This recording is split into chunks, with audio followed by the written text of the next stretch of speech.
오늘 예배 오신 여러분을 주님의 이름으로 환영합니다. 여러분, 하나님께서는 이 땅을 지으셨고, 하나님께서는 여러분을 사랑하시고, 하나님께서는 여러분을 받아주시는 줄 믿습니다. 가는 세월 잡을 수 있습니까?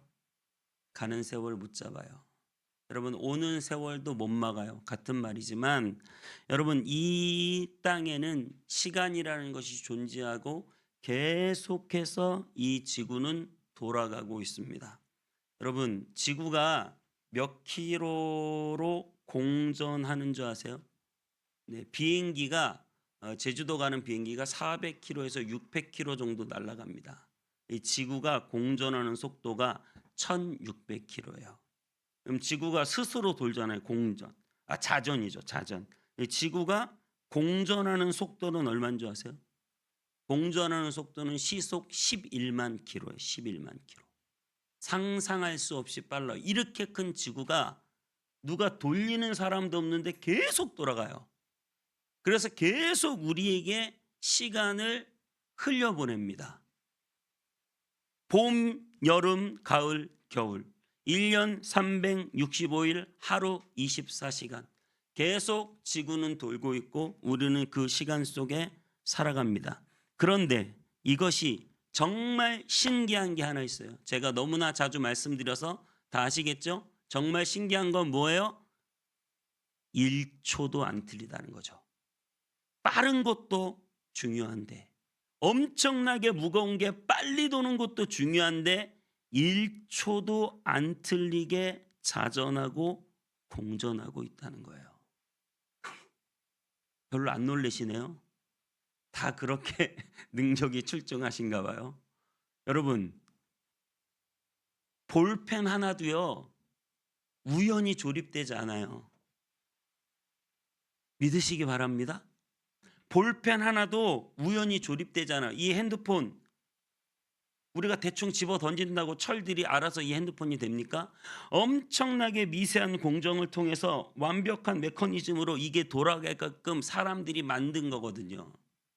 여러분, 이 지구가 정확하게 1초도 안 틀리고 1년 365일 하루 24시간 정확하게 돌아가고 있는 이 지구가 우연히 됐다고 하는 것이 저는 무지하다고 생각해요. 만든 분이 있지 않고는 답이 없는 거예요. 절대 우연이 될 수 없어요. 사람 몸이 얼마나 신비합니까? 인체의 신비라고 해요. 이 신비한 사람의 몸이 우연히 된 것이 아니에요. 이 지구도 하나님이 만드셨고 이 지구의 떼내서 흙으로 하나님이 사람을 지으신 줄 믿습니다. 여러분, 이렇게 하나님이 우리를 지으셨는데 피가 당긴다고 하잖아요. 피가 당긴다. 나를 만든, 나를 지은 엄마 아빠를 못 보고 살면, 옛날에 그 이상가족 제가 영상은 만들어 왔는데 유튜브에 너무나 이게 유명한 영상이라 못 보여주겠어요. 보여주면 유튜브가 끊길 것 같아서. 근데 여러분 다 아실 거예요. 그 수십 년간 헤어진 형제가 형님, 동생아 막 펑펑 울어요. 그런데 이렇게 헤어지고 고아가 된 아들이 있는데 그 아들의 꿈에도 소원은 엄마 얼굴 한번 보는 거예요. 엄마 얼굴 한번 보는 거. 이게 뭐예요? 자기를 만든 엄마 얼굴 한번 보는 거.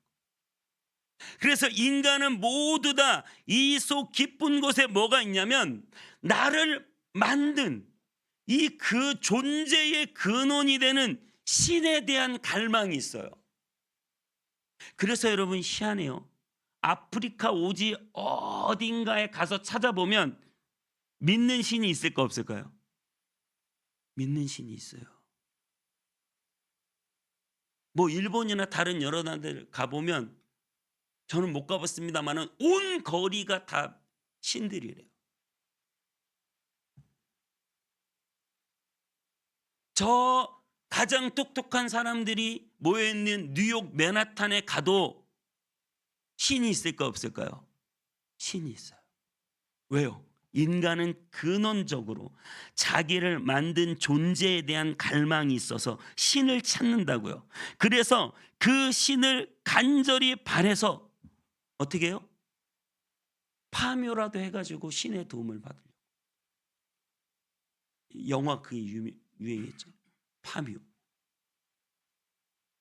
여러분, 그렇게 인간은 끊임없이 신을 찾고 추구할 수밖에 없는 것은 하나님이 하나님의 형상으로 사람을 만들었고 그 속에 하나님의 영을 주셨기 때문에 인간은 끊임없이 자기를 만든 신에 대한 갈망, 존재에 대한 갈망이 있습니다.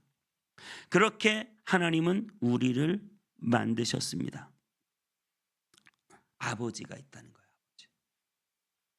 오늘 본문은 아버지를 찾아가는 여정이에요. 아버지에게 두 아들이 있었어요. 잘 아시겠지만 한 번 더 간단하게 말씀드릴게요. 아버지에게 두 아들이 있는데 둘째 아들이 아버지한테 유산 달라고 하는 거예요. 굉장히 도발적이죠. 아버지, 내게 줄 유산 좀 미리 주세요. 당겨주세요.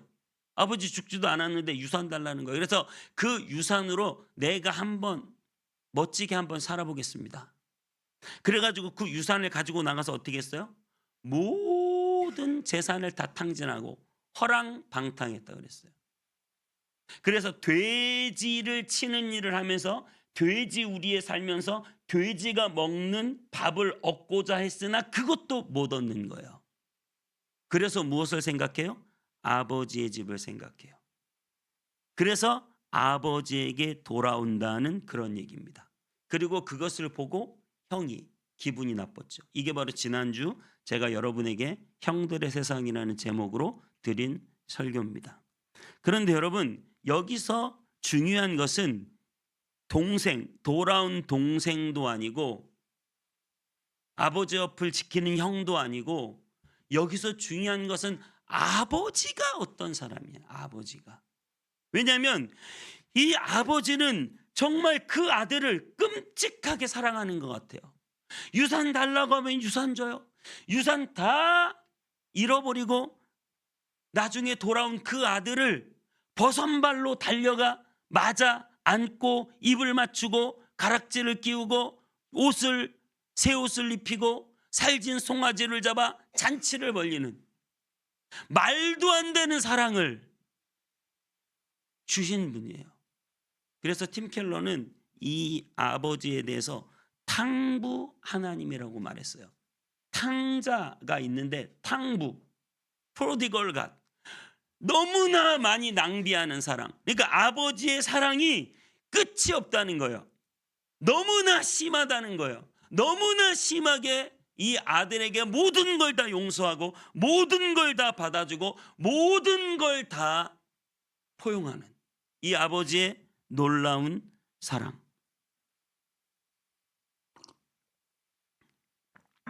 그 하나님의 사랑이 저와 여러분에게도 있는 줄 믿습니다. 언제든지 돌아가면 받아줄 아버지의 품이 있는 줄 믿습니다. 그분은 묻지도 따지지도 않으시고 내가 어떻게 살아왔는지도 묻지 않으시고 무슨 죄를 졌는지도 묻지 않으시고 우리를 받아주시는 아버지, 그 아버지가 계세요. 그런데 오늘 본문을 읽으면서 여러분 한 가지 이상한 것을 발견하셨어야 돼요. 그게 뭐냐면 이 아버지가 유산을 준단 말이에요. 둘째 아들에게. 둘째 아들이 아버지 유산 좀 주세요. 그래, 옛다. 여러분, 유산을 여러 번 같으면 여러분 자식이 죽지도 않았는데 아버지 내 유산 좀 주세요. 큰아들은 3분의 2, 작은 아들은 3분의 1. 큰아들이 보통 2배를 받아요. 네, 저도 큰아들입니다. 그랬으면 좋겠는데 지금은 법이 그렇지 않지만 그때는 큰아들이 2배를 받아요. 그리고 작은 아들이 3분의 1을 받았어요. 그런데 그 작은 아들이 유산을 달라고 하는데 유산을 주는 거예요. 여러분, 아버지가 지금껏 살아오면서 산전수전 공중전 다 겪었어요. 이 재산을 가지고 아들이 어떻게 될지 대략 여러분 감이 와요, 안 와요? 감이 와요, 안 와요? 대략 감이 와요. 뻔해요. 뻔해요. 어떻게 살지. 뻔해. 그런데 그 아들에게 뭘 줘요? 유산을 줘요. 에이, 이야기니까 그냥 뭐 예수님이 이야기니까 한번 만들어 보신 얘기 아니요. 유산을 주는 이유를 한번 생각해 보세요. 유산을 주는 이유.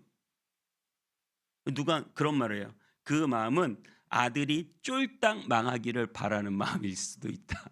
너 한번 나가서 망해봐라. 네가 망해봐야 정신을 차리지.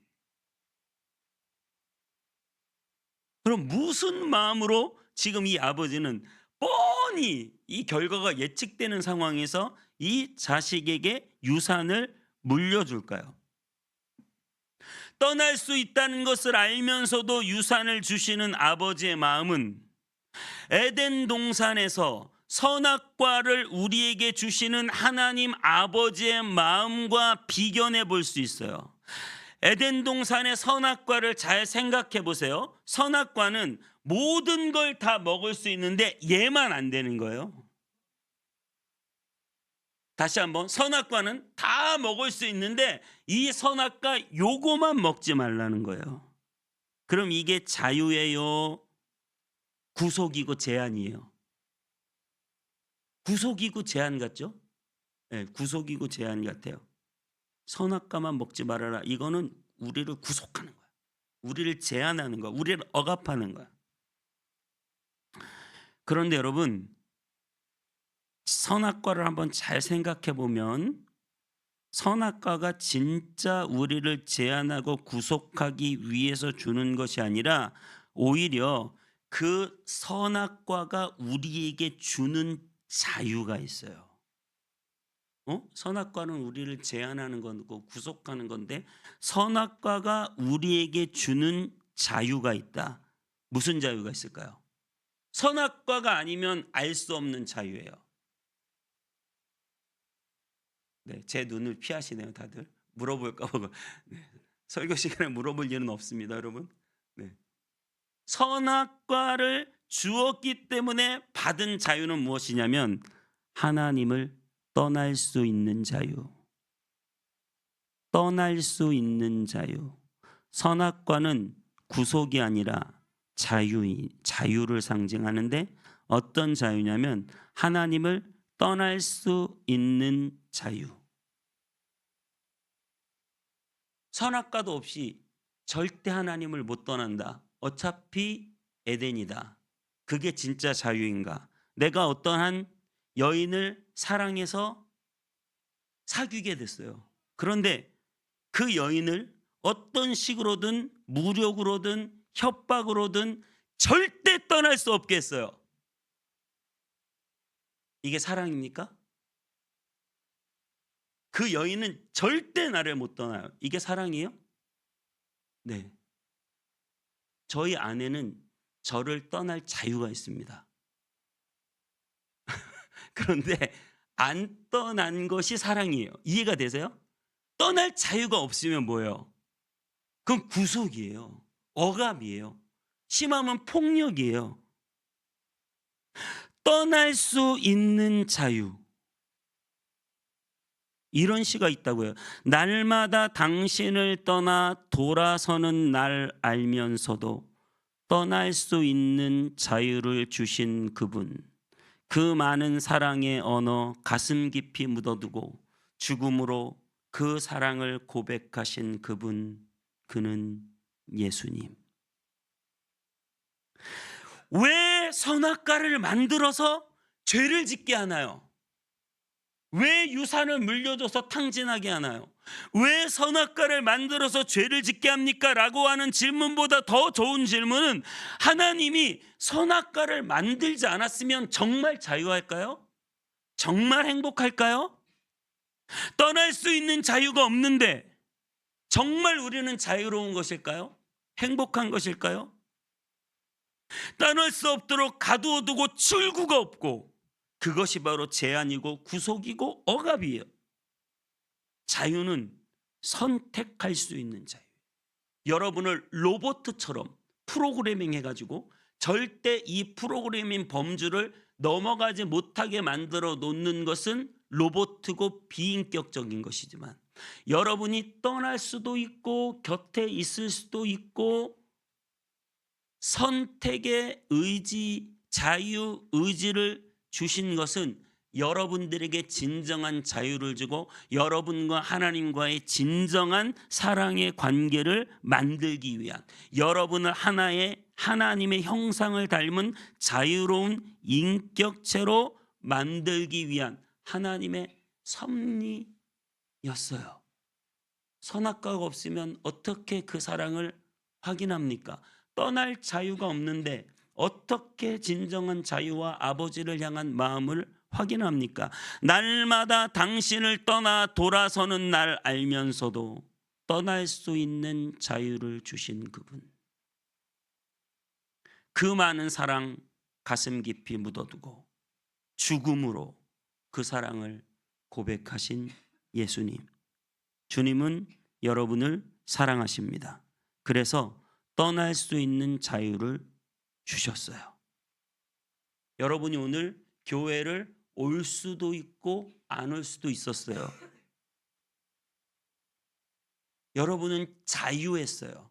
그런데 교회에 와 하나님을 예배하기로 선택한 것이 하나님께 기쁨이 되는 거지. 어쩔 수 없이 나는 교회 간다고 완전히 갇혀가지고 억압돼가지고 교회에 앉아 있는 것을 하나님이 기뻐하시지는 않잖아요. 여러분, 하나님은 여러분을 사랑하시는데 떠날 수 있는 자유를 주신 분이에요. 그렇게 떠나간 우리를 하나님은 기다리세요. 오늘 아버지처럼 그 떠나간 탕자를 기다리듯 하나님은 여러분을 날마다 기다리십니다.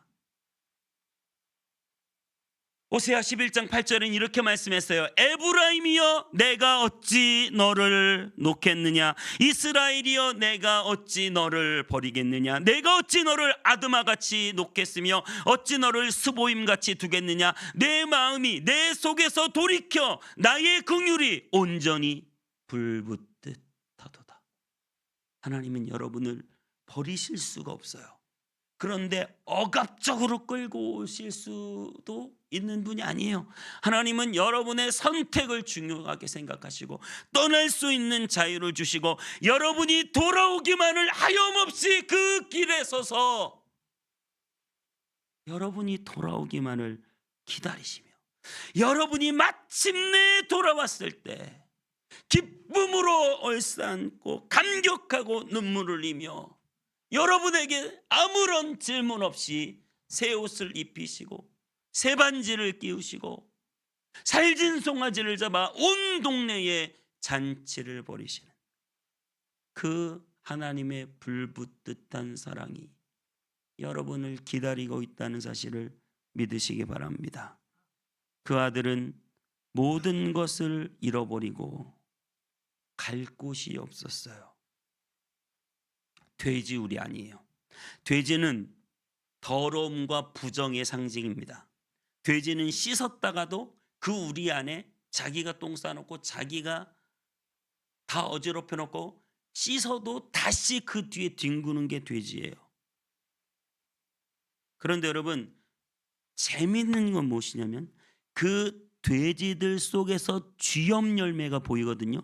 둘째 아들의 간절한 소원이 뭐냐면 나의 이 줄인 배를 저 쥐염 열매라도 마음껏 먹을 수 있다면 얼마나 행복할까.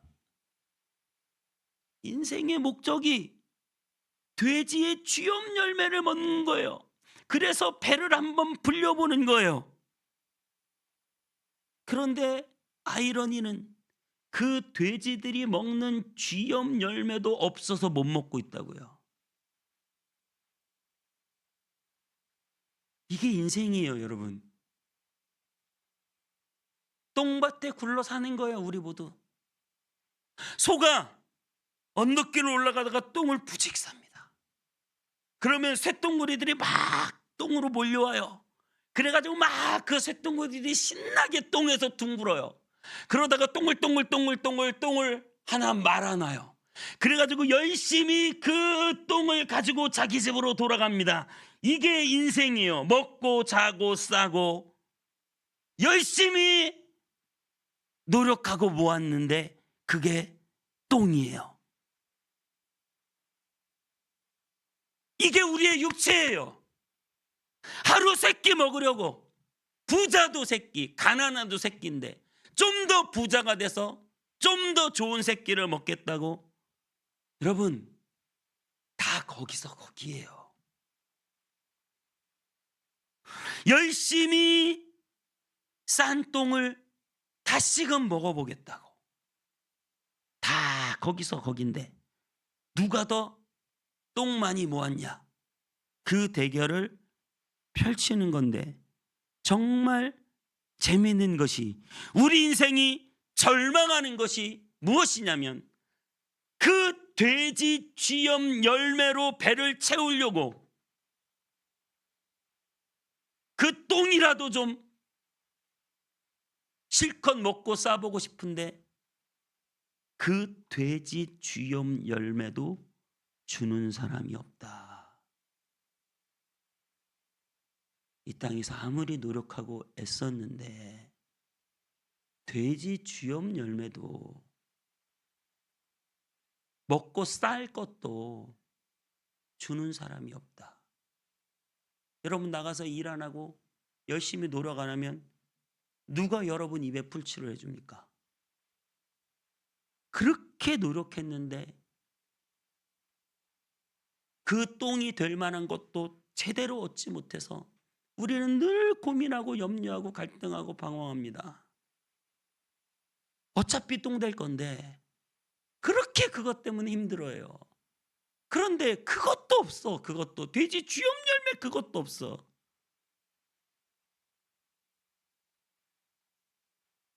그 돼지 밥마저 뺏겨버릴 때 우리는 어떻게 생각해야 됩니까?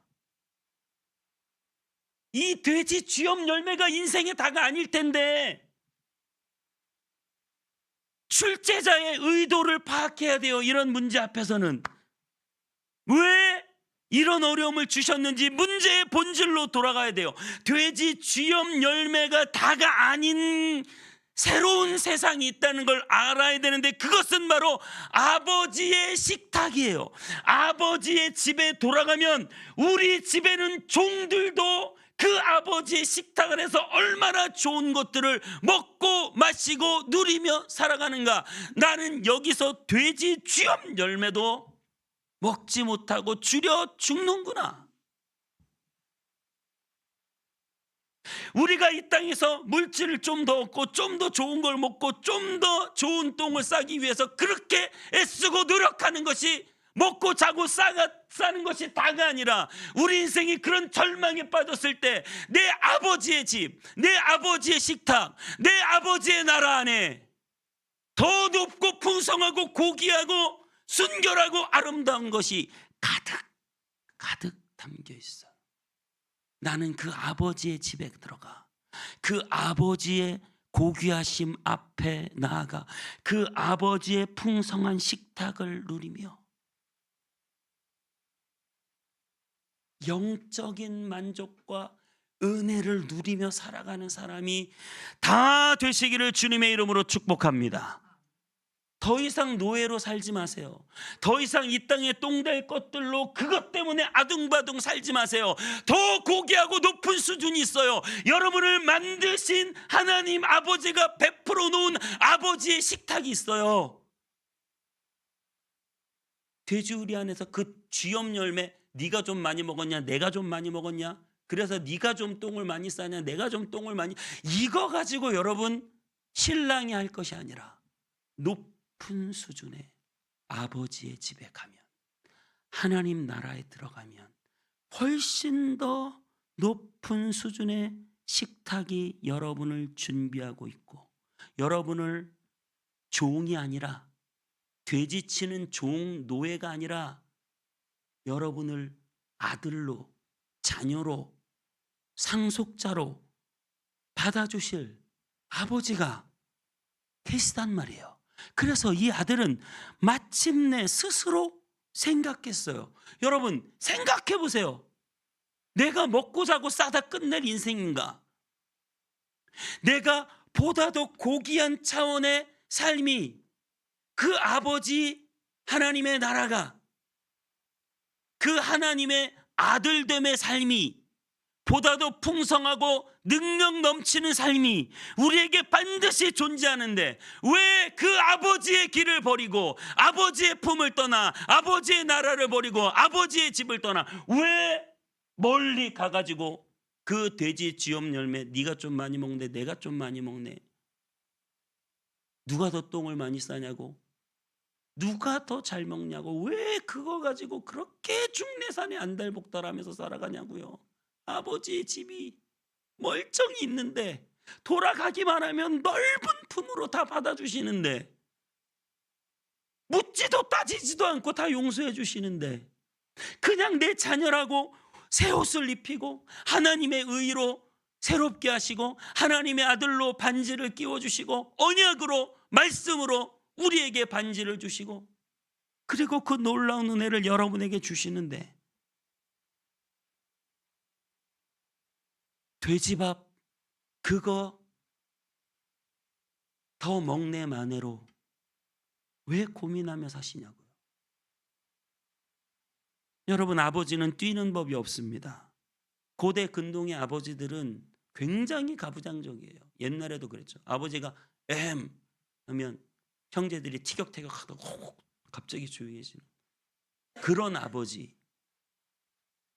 그런데 그 아버지가 버선발로 뛰어나와 우리를 안고 입 맞추고 울고 불고, 이내 아들이 죽었다가 살았구나.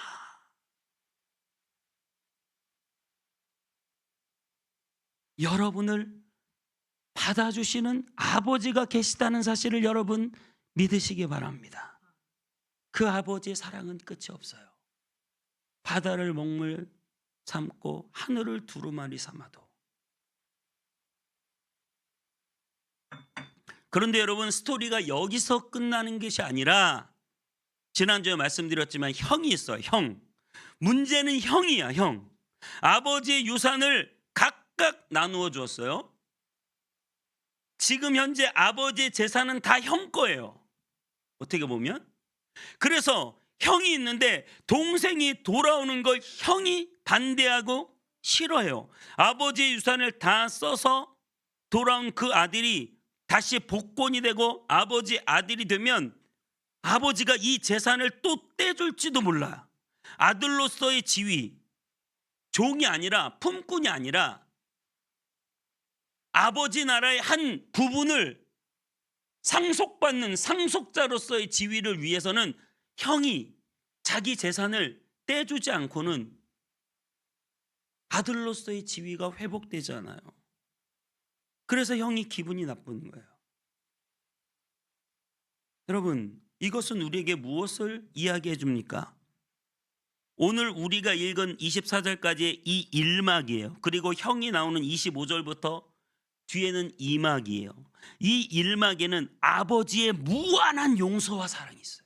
아버지는 모든 걸 다 용서해주고 모든 걸 다 받아줘요. 그런데 형 때문에, 이 형 때문에 우리는 한 가지 깨달을 수 있어요. 형 때문에 아버지와 아버지의 그 용서, 이 둘째 아들을 용서해주고 그의 자격을 복권시켜주는 그 일에는 희생이 따른다. 큰 형의 희생이 따른다. 동생의 지위와 신분은 절대 값없이 회복되지 않는다. 동생의 지위가 다시 회복되는 것은 형에게는 엄청난 희생이 따른다는 것을 알 수 있어요. 그래서 이 형이 싫어하는 거예요. 형의 희생이 아니고는 아버지도 동생을 받아들일 수가 없어요. 다른 길이 없어요. 이미 다 형 거예요. 얘야, 내 것이 다 너의 것이다. 지난주 그렇게 말씀하셨죠? 아버지가 형을 불러다 놓고 얘야, 내 것이 다 너의 것이다. 왜냐하면 이미 아들에게는 둘째 아들에게는 다 줬고 이 유산은 다 형 건데 이 둘째 아들의 자격을 복권시켜주고 그에게 먹고 살 만한 땅이라도 주려면 다시금 큰형이 자기의 재산을 내놓아야지. 그거 말고는 아들로서 복권할 길이 없다고요. 만약에 이 형이 진짜 진정한 형이라면 아버지 걱정 마세요. 내 재산의 절반이라도 내가 동생에게 나눠줘서 동생이 다시금 복권할 수 있도록 돕겠습니다. 아니 그 전부터 아버지 멀리 떠난 동생 내가 나가서 좀 데려오겠습니다. 정신 좀 차리게 하겠습니다. 그렇게 형이 먼저 동생을 찾아 나가는 그런 좋은 형이었다면 얼마나 좋았을까. 이 동생이 왔을 때 아버지 걱정하지 마세요.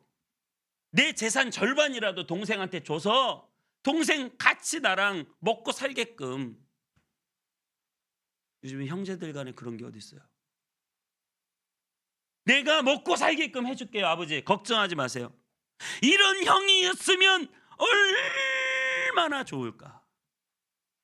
이 동생 입장에서 얼마나 좋을까. 염치는 없지만 그런 형이 있으면 너무 좋겠다. 그런데 결론이 이 형과 동생의 화해로 결론이 끝나잖아요. 결론은 열린 결말. 어떻게 됐는지는 잘 모르겠어요. 결론은 그냥 아버지가 큰 형을 다독이면서 끝나거든요. 그런 형이 있었으면 너무 좋겠다. 그런 형이 있으면 얼마나 좋을까. 그러나 다행히 저와 여러분의 경우는 다릅니다. 이 비유 속에서 결격된 형, 정말 인정도 없는 이 형, 동생 때문에 굉장히 기분 나빠하는 형이 비유 속에 등장함으로써 오히려 팀 켈러는 이런 말을 해요. 진정한 형을 상상하고 동경하도록 유도합니다.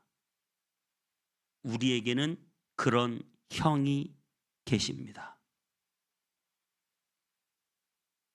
우리에게 필요한 형, 우리를 위한 진정한 형이 어떻게 우리를 위하여 하셨습니까? 그분은 우리를 찾으러 옆 나라로 가는 정도가 아니라 하늘의 보좌를 버리고 이 땅에 내려오셨어요. 우리를 찾으러. 그분은 자신의 한정된 재산을 일부를 포기한 형 정도가 아니라 자신의 목숨이라는 무한한 대가를 치루어서 우리를 하나님 아버지 집으로 받아들이게 하셨습니다. 우리가 진 빚이 그만큼 막대하기 때문에 아무런 조건 없이 우리를 받아주시는 일막에 하나님 아버지의 그 사랑을 생각하고 거기에서 끝내면 안 됩니다. 여러분, 용서에는 언제나 대가가 따르고 누군가 그 용서에 대한 값을 지불해야 합니다. 형이 희생을 감수하지 않는 한 동생에게는 미래가 없습니다. 우리의 진정한 형 예수님께서 우리의 모든 죄를 자신의 생명을 주시고 갚아주셨습니다.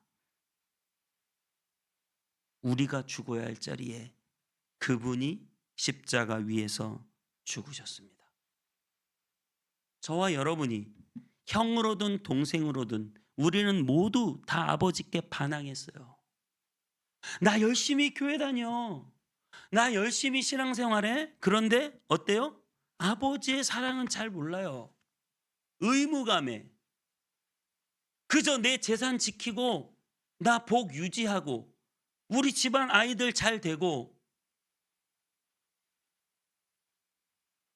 형이든 동생이든 우리는 다 아버지께 반항했고 아버지의 사랑을 몰랐습니다. 아버지와 함께하는 것이 불편했습니다.